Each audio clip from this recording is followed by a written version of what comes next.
talk about heat death paradox. So earlier we started our journey of this astronomical paradoxes series from 10th, just one day after the Astro Day, with an exciting talk of Ishwarya sir, and after that, random students who have registered for these events are giving talks about different interesting paradoxes one by one. So over to you, Swarada. Thank you, Arjit. Okay, so I'll present my slides.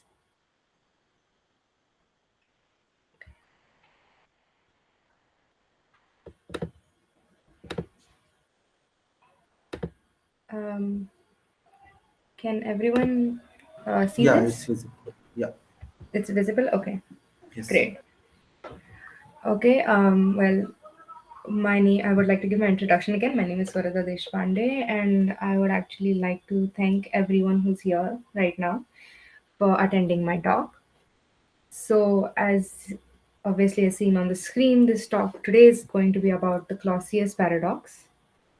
And this paradox will provide many insights and a lot of new information, and I hope you all enjoy it. So, to begin this lecture, I would like to first ponder upon this question about, is the universe infinite or finite? Um, Over to you all. Like, would anyone like to share their thoughts or their answer to this question?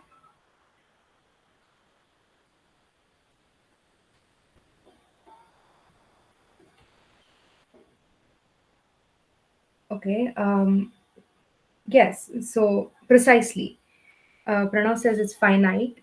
Well, this is obviously a theory adopted mostly at this point of time, and in the past, although this question was a very difficult question for people to answer, in the past, this question is was very fundamental and provoked a lot of spirited debate among researchers, because after all, no one was around when the universe began.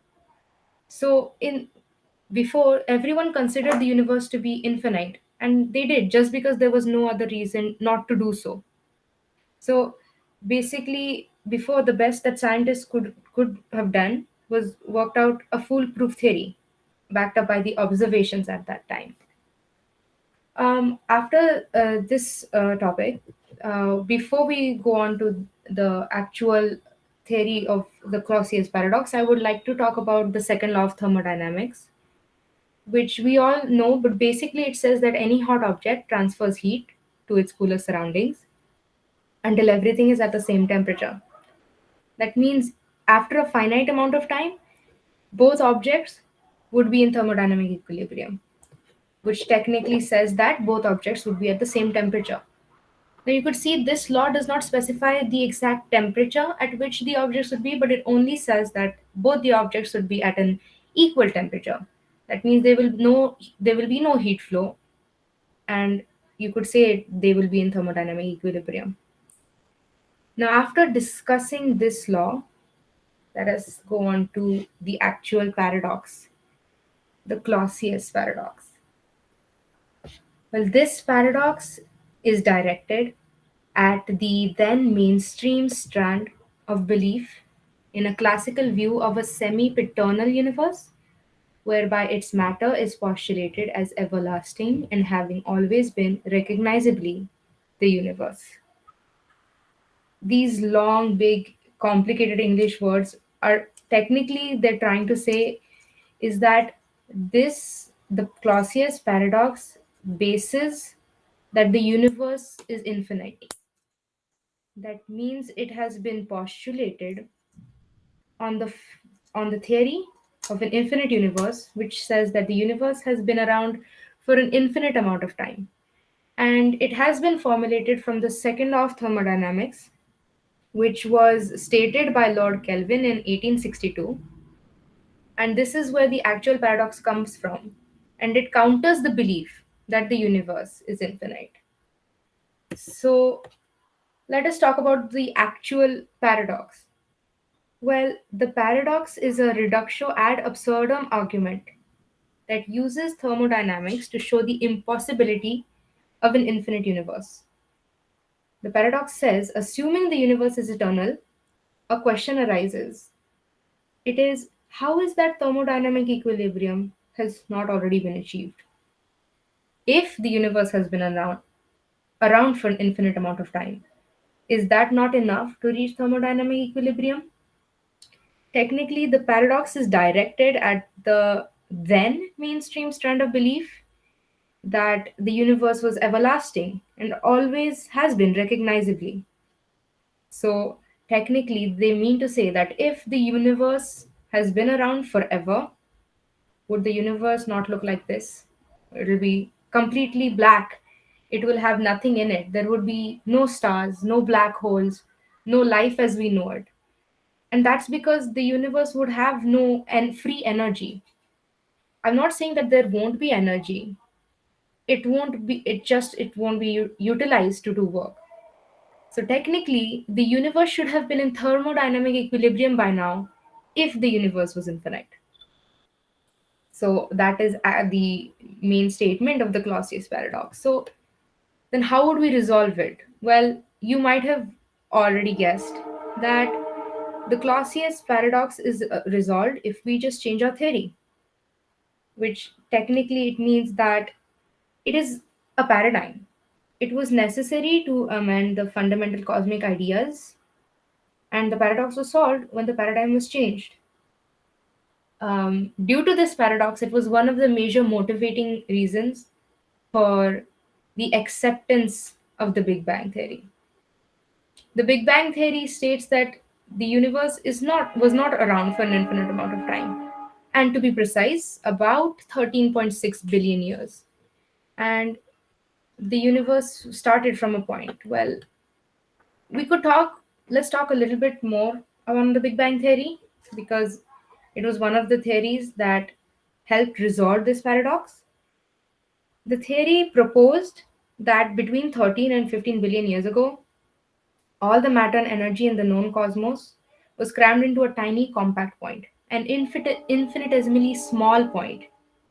In fact, according to this theory, matter and energy back then were the same thing, and it was impossible to distinguish one from the other. Now, the Big Bang theory states that the universe is expanding and it started from a point. That means time did not exist before 13.6 billion years ago. And though this theory has not been proven, it has been the most widely accepted theory by physicists. And one of the main reasons is it resolves this paradox. Now, you could say that is this all that the paradox has to offer? Like, is this it? Like, I just told you the statement of the paradox, what the problem was, and then we resolved it. And fortunately for us, and fortunately for this lecture, that is not true. This paradox has another big thing to show, and there is a lot of information that can be stemmed from this paradox. And this paradox has also been called the heat death paradox, and this is another clue onto what we will be talking about next. Now, let us talk about the big words, the elephant in the room, heat death. Contrary to what you may believe, heat death does not mean the universe is going to expand and get hot and like explode or like get in unbelievably high temperatures. Actually, it is quite the opposite. Though the name is heat death, it technically means the universe will cool down or get to the same temperature. Well, before we understand the heat death of the universe, I would like to talk about entropy. Now, the question is, what exactly is entropy? Well, it was a term coined by Rudolf Clausius. Yes, the same Clausius from the Clausius Paradox in 1865. It technically means disorder. And one statement that stems from the the subject of entropy is more specificity is less likely. Now, I would like to elaborate on the point of disorder. And I would like to elaborate on the question, why disorder? Why does the universe have to, according to the second law of thermodynamics, fall into chaos in the end? Um, we could say that technically the probability of all the particles and all the matter in the universe to stay in a very orderly and arranged state would be very low. That means the probability of that happening is very, very low. And the probability of matter actually falling into disorder, bringing into chaos, is very high. And I would actually like to explain this a bit by a very simple example about an ordered desk. Now, you can see that in this, as in this picture, this desk is very ordered. Obviously, someone must have ordered it, or like someone must have cleaned it very thoroughly. But will it remain this way? Will this desk that has been very cleaned, very ordered, very nicely, even for OCD people, would this desk stay this way? Well, sure, if you try. Well, every day, if you make sure it doesn't get dirty, if every day you make sure that everything you take out is put belong in the same spot, it will remain ordered. But that technically means you have to work for it. Without any outside interference, this desk would not remain this way. That means, in the end, if you don't do anything to it, if you don't work or spend energy to keep this desk this way, that would mean the desk would fall into disorder and chaos. So, the probability of a desk to fall into chaos and disorder is so high when it is not worked upon. Extrapolating this idea to the universe would just is so easy to show that the universe will in the end stem to chaos. The energy that we utilize right now, the energy that we use to eat and everything, it is actually they're ordered molecules, which means they need to be in a particular form. May it be solar energy, it could be wind energy, it could be fire. Anything we use, we eat, the food we eat, pizzas, burgers, they're all molecules in a certain type of arrangement. Well, this arrangement is the only way we can consume it, and this arrangement is the only way we could actually live our life the way we want to. That arrangement, energy staying in that arrangement for a long time, even for us, even we know that it is very highly unlikely. In the end, we eat our food, and energy is lost between each steps, and this energy can never be regained. Then you, like some processes in life, you wonder, why do they always have to be one way? If you dissolve sugar into tea, why, and by rotating it clockwise, if you rotate the cup counterclockwise, would the sugar then undissolve? Well, that is obviously not the case. But it is an idea stemming from this very concept of entropy, is that in the end, the universe stems to disorder. CO2, iodine, all these atoms, molecules, you could even say electrons and protons, all in one arrangement have to stay that way.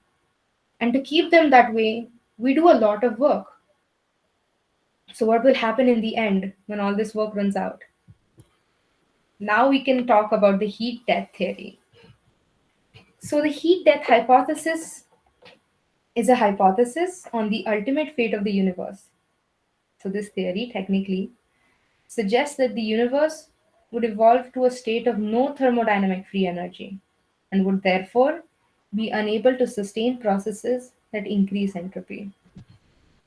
Now, heat death does not imply any particular absolute temperature, which comes from the point I raised earlier that the second law of and the second law of thermodynamics does not say that there would be one particular temperature. It just says that that temperature would be equal all around, or which would mean the universe would reach thermodynamic equilibrium.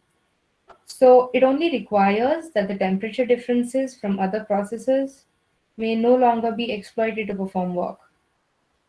It actually stems from obviously the second law of thermodynamics, of which one version states that the entropy tends to increase in an isolated system. From this, the hypothesis implies that if the universe lasts for a sufficient time, It will asymptotically approach a state where all energy is evenly distributed. Well, that would mean no stars, no black holes, no galaxies, no life as we know it. In the end, the universe will run down as work is converted to heat because of the second law. So, this hypothesis of heat death stems also from the ideas of Lord Kelvin, who in 1850 took the theory of heat as mechanical energy laws of nature and extrapolated it to larger processes on the universal scale.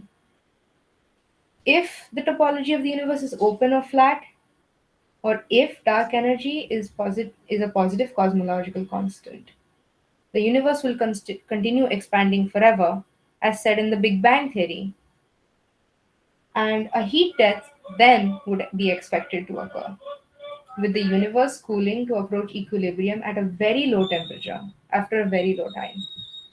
So the name heat death is actually counterintuitive because the universe is cooling. It is getting colder to approach equilibrium.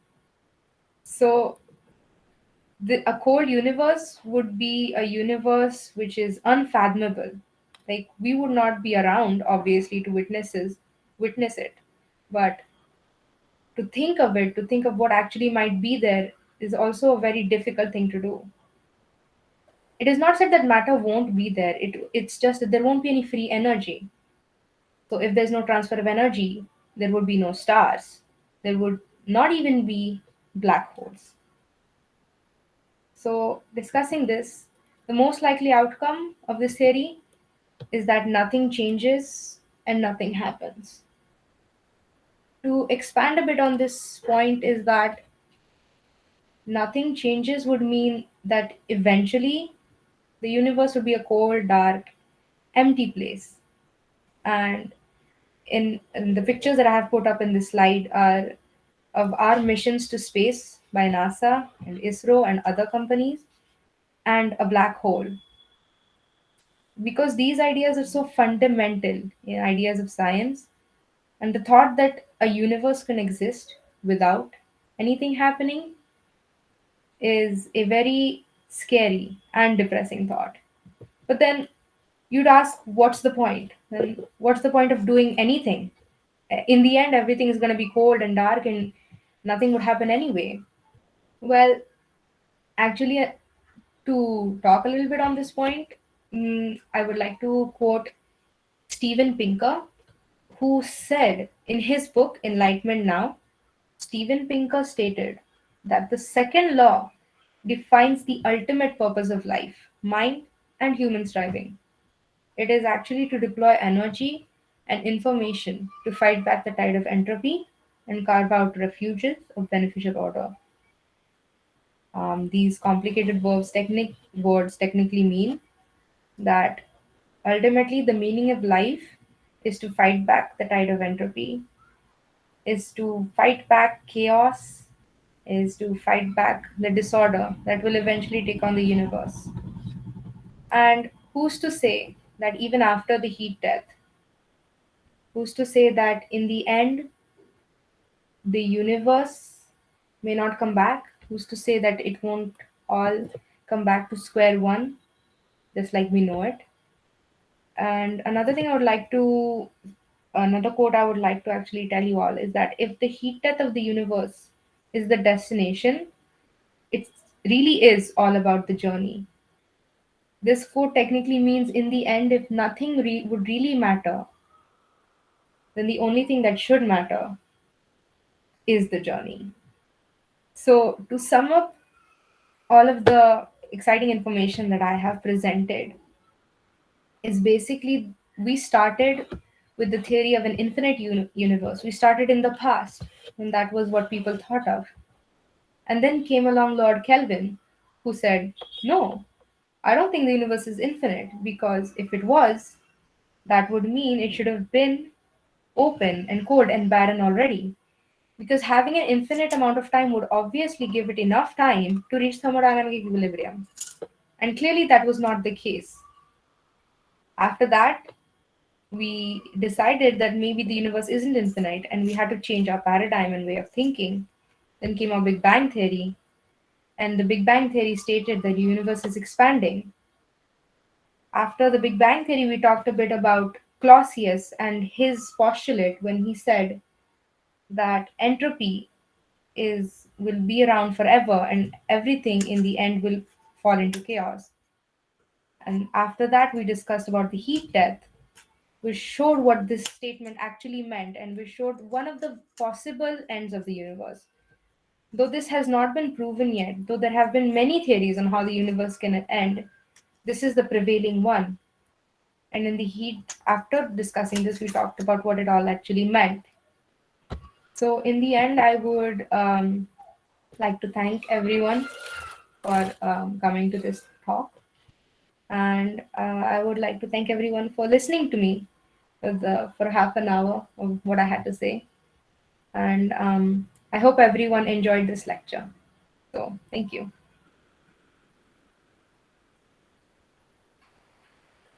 Thank you, Swarada. It was really an enlightening talk. You kept it like really interesting about the heat death and the Clausius points. Yeah. So, do we have any questions? Yeah, I would Yeah, I have this invite questions. one question. So, does it go well with the string theory?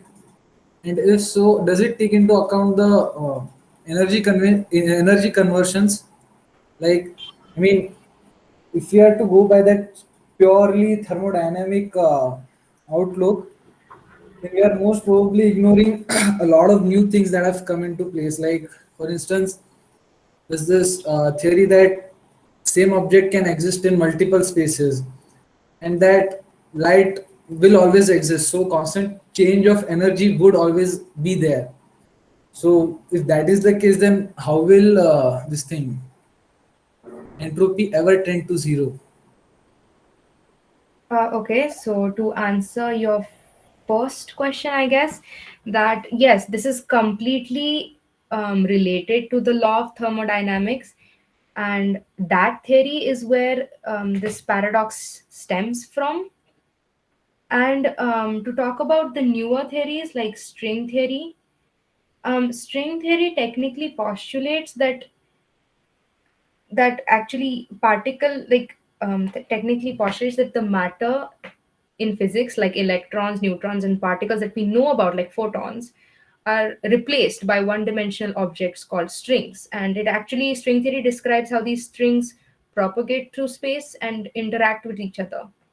It describes energy and matter, yes, but it does not we cannot say ki it totally justifies that the thermodynamic theory is wrong. I mean, the string theory does not what do you call it, oppose the thermodynamic theory. So the theory that the second law of thermodynamics, which means that the universe will finally go into chaos, has no opposition, even from string theory. Like, it is a fundamental law and it is yet to be disproved. So, and then again, this theory is one of the theories of how the universe will end.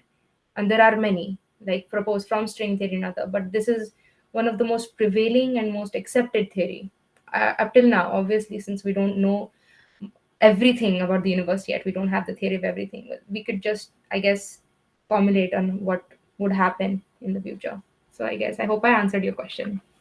So, to put it in terms, it would require a colossal event, right? Like, say, if you are to trace our origins to the Big Bang theory, then Uh-huh. it would require some major event, right? Because technically, light is out there, obviously, and so as long as light is going, heat is flowing. Because light, the basic argument that light and energy are the same thing, sort of just puts a break to this thing, because as long as energy is flowing, there's always going to be entropy, right?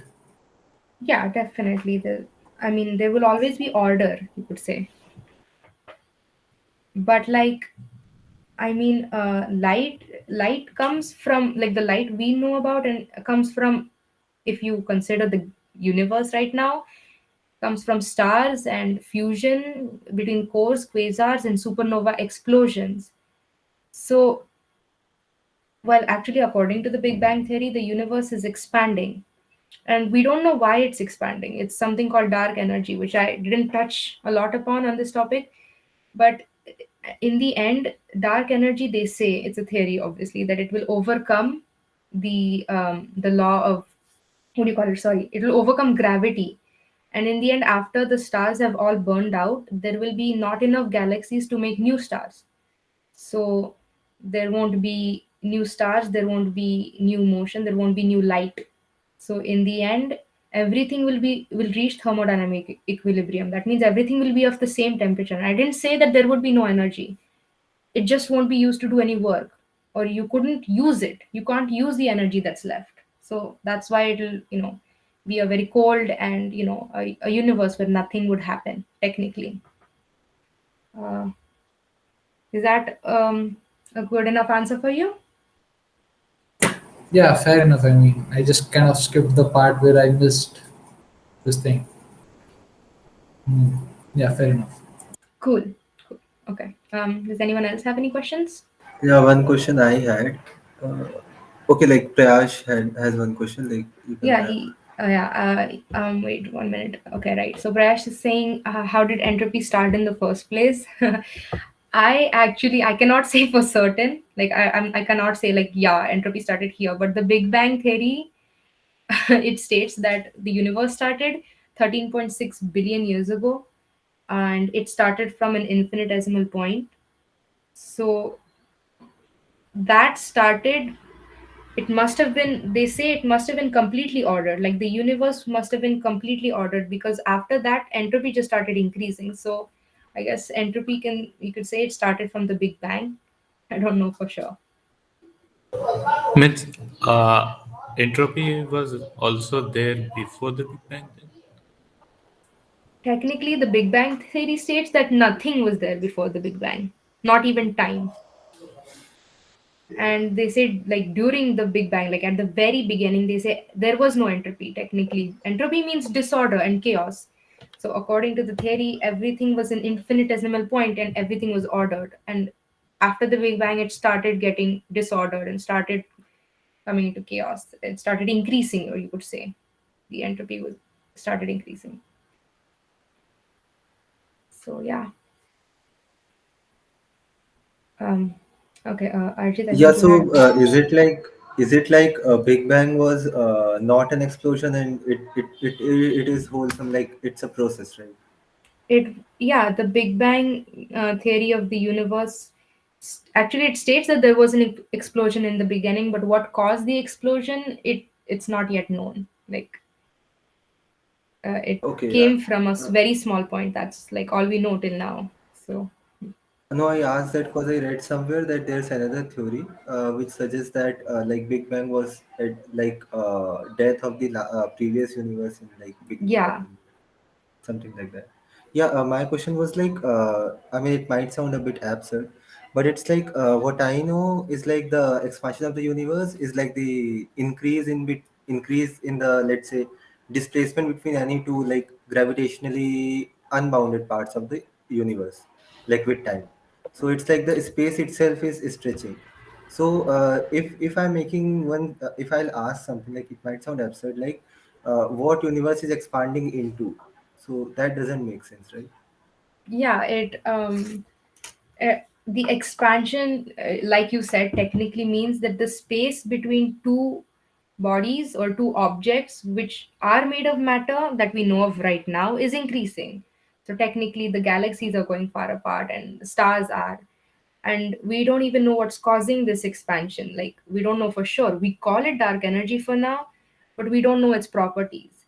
And as if, and with the question of where like what is it expanding into, that too, I don't think it has been proven yet or figured out. That's why the Big Bang theory is, it's called a theory for this, I guess, this reason. There are many other theories of the beginning of the universe. Like, some people say it had been there for a long time, or some people say that universes actually are in black holes. Like, if you enter a black hole, you'll enter a new universe. And those are some other theories. Nothing has been proven as yet. So And one last thing, like when, as you said, like because of heat death paradox, it states that after some time, like after like a long time, we all will reach. I mean, universe will reach thermodynamic equilibrium. Yes. So is it like we will reach in a state similar to the before Big Bang, or is it like everything will just stop or something? I mean, Well, is there something like that? I mean, something which has been stated. well, I know what we all know what thermodynamic equilibrium means now. It technically means everything is of the same temperature and there's no energy And exchange or nothing is work. happening. Yeah, nothing is happening. So was that the state before the Big Bang? I don't know. I don't know what Yeah, was okay. before the Big Bang, and I don't Yes. even know if there was a time before the Big Bang, because everyone says that that even time started from the Big Bang. So if there was any time before that, it has to be like, I don't know. It hasn't been proven yet. Yes, yes, yes. Yeah, thanks. Yeah, I really Yeah. enjoyed this talk. Thanks. Thank you. I would like to invite anyone else. Anyone else like, sorry, has any questions for me? Um, Ayushman? It's Anshuman. Fine. Sorry, Just I'm very it's sorry. fine. It's fine. It's fine. Like the my question is, say, at a particular point of time, we have attained thermal equilibrium. Then, like, then would it now, like, basically it would be like nobody will uh, uh, feel an external unbalanced force, be in terms of gravitational force as well, or like they will like, I'm not able to portray the question properly, but like temperature and the four basic forces we have, like they don't seem to have a very direct correlation, like the uh, okay, I'm not able to portray the question properly, but I hope you get what I'm trying to say. Can you just ask it once again? Like, I think I get your question, but I just want to like confirm, make Yes, sure yes. exactly. Like suppose I have attained thermal equilibrium, Okay. then still there are, like, it's not like it will be the end of mass, just that there will not be any energy exchange. Like if I'm dumbing it down to that level, am I correct till now? Yes. Yes. According So to this theory, yes. okay. So exchange of energy is not happening. This means that suppose there are two bodies and one is, say, like both are like one is exerting a gravitational force on the other. So is it like the particular body, it's from all the other bodies, it's facing like if I find out the resultant force, is it zero, or exactly what this thing says, like what is its correlation with temperature? So, okay. To give some insight on your question, was that the heat death theory says that technically the universe will go into thermodynamic equilibrium, which, yes, that does not mean there will be no matter. Like you said, there would be no exchange of energy. So it actually, I think that it stems from the fact that it also said that if we consider the Big Bang theory to be true, that would mean that yes, we have the four fundamental forces between electrons, protons, neutrons. That and the Big Bang theory also states that if the universe is expanding, eventually dark energy, which we don't know anything about yet, will take over, and technically gravitation for it will overcome the force of gravity, and that would mean everything would fall, like gravitation force will not, you could say, will not be able to do work, or like will not be able to, supply work. Is in the end is a form of energy. So if that, in the end, according to the heat death, if everything has reached an equilibrium, so the forces may act, but I that it probably says that the net force on everything will be zero. So the protons, electrons, and the particles that we know about, protons and electrons, they have a particular charge. Or you could, if you talk about the electrostatic force, their properties would be zero.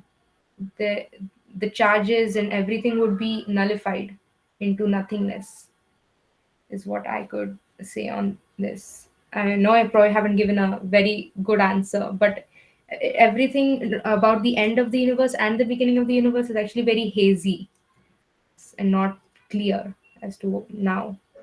It's okay. Like, can I have a follow-up question if you don't mind? Yeah, sure, definitely. You mentioned that like it might be the case that the dark energy overcomes the gravitational force of attraction. Did you Yeah. say? Okay, fine. So, is it kind of hinting that okay, by the time we attain a certain thermal equilibrium, then maybe the whole mass has been converted to dark matter, or is it like I'm just overthinking? Like, I don't I'm not think. expecting an answer. I just want to know what you think about it. That's it.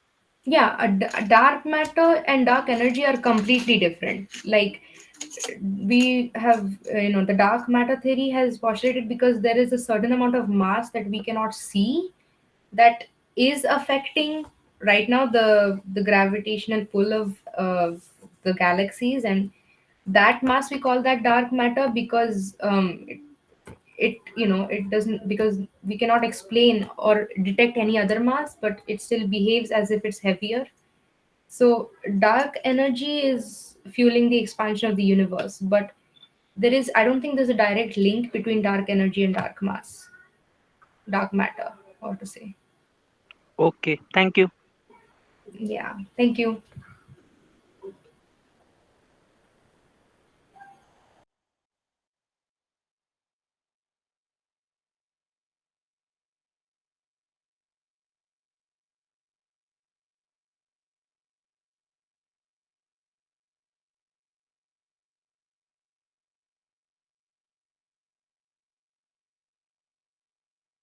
So, shall we end this meet?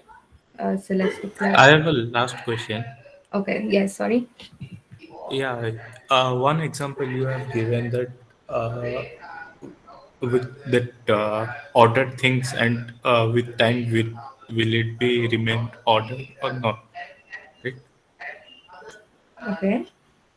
Yeah. What So, happens? Means entropy is like with uh, with as time passes on, so the disorderness increases, right? yes. What happens if time moves back? Will it get more ordered, or will it at a threshold it will again disorder? I really like this question, but I, up till now, do we know, according to any physics theory that we have, discussed or we have studied on, there has I don't think that the reversal of time is possible. Like, up till now, obviously I'm not saying it will never be possible, but for now I think the reversal of time is not a thing that can happen in our theories yet. Obviously, until we know more, I can't say like what would happen if time reverses, because it isn't a thing. There is no such thing yet, obviously. Does that kind of Yeah, answer your question? that question relates with my question. How did the entropy started in the first place? Because if we say Yes. means entropy started with the Big Bang, then what Yes. would happen before the Big Bang? Yeah. Yeah, so yeah, again, Yeah, like, I it would also like to circular clarify question. that, yeah, the Big Bang theory does state, though, that nothing was there before the Big Bang. Like, nothing, no time didn't, even time didn't exist before the Big Bang. Like, that's what the theory states. Yeah. Again, nothing is clear, so can't give a very definite answer, so I apologize for that. No, why do you go there? Okay. It's not your. Right. Okay. Yes, any other questions?